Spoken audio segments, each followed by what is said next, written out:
Hey, welcome back to Ask Allison. Here's today's.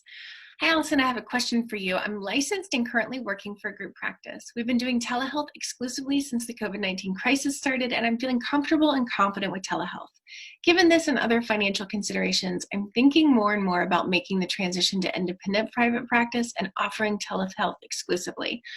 What are some considerations for making this transition in the current climate? Thank you. First, I'd like to thank TherapyNotes. Thank you so much for sponsoring us today. So yay! I'm glad you're wanting to do your own thing. I'm assuming that you're coming at this with some forethought, and you're asking questions before instead of being like, I quit my job, what do I do now? So that's great.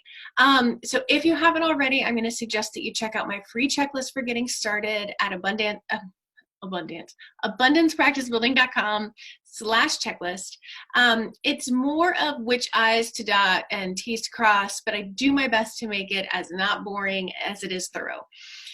In normal times, before COVID, I always recommended having a healthy savings with ideally 3 to 6 months of living expenses because the financial pressure puts a lot of people into freeze mode. That's ideal. The vast majority of us didn't go into private practice with that safety net, and it's not a requirement, but it definitely helps you breathe a little easier. In COVID times, I think that financial security is likely needed. In some parts of the world, phone calls are picking up at an almost alarming speed. In others, we're still waiting for the dust to settle, and it's crickets. So things are less predictable overall, which makes savings or another income feel important to me as somebody who's very security and safety minded. Depending on your risk tolerance, you may be like, I'm fine taking on a contract position in this other realm while doing this. That could also be a really good way to do it.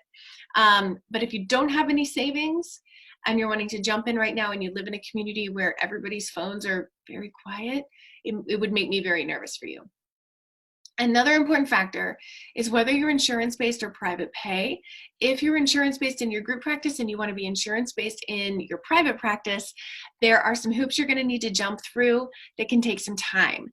Do not trust the timeline that they tell you on their first phone call. Don't trust any timeline until you have a contract in your inbox.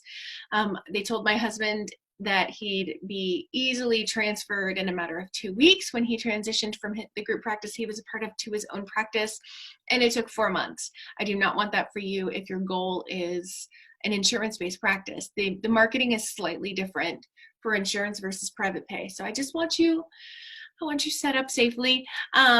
So look into whether you can take your clients with you. Did you sign a non-compete clause? Are you restricted from opening within a certain number of miles from the group practice?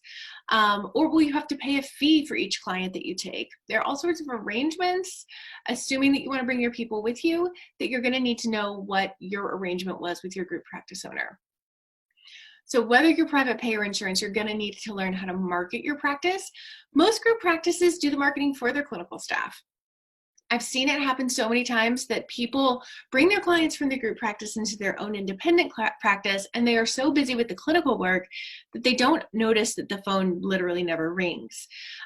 So then as their clients graduate from therapy and their income is dwindling, they're left unsure about how to get clients. So just because you open your doors and you have clients doesn't mean new clients are going to come in. So before you leave your job, I want you to have a clear plan for how you're going to get clients in the door.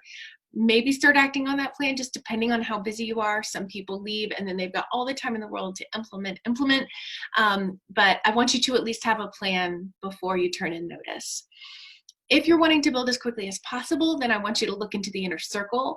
We close the doors tonight at midnight, and it includes everything in the Abundance Party, plus 6 months of one-on-ones with Lindsay, who's our individual consultant here at Abundance, private practice school with me, and open office hours for lifetime with me, a one-on-one with our copywriter for your website, a one-on-one with our growth director to get you started on your branding. It's literally a 4-person team who has your back, and the results that the Inner Circle folks get are awesome. So like I said, doors closed for that tonight. You can check it out and join us over at www, that part's important for some reason in some browsers, abundanceparty.com/innercircle. If you have questions, please DM me. I'm happy to answer them. And I hope that you have a really great time planning out your own practice.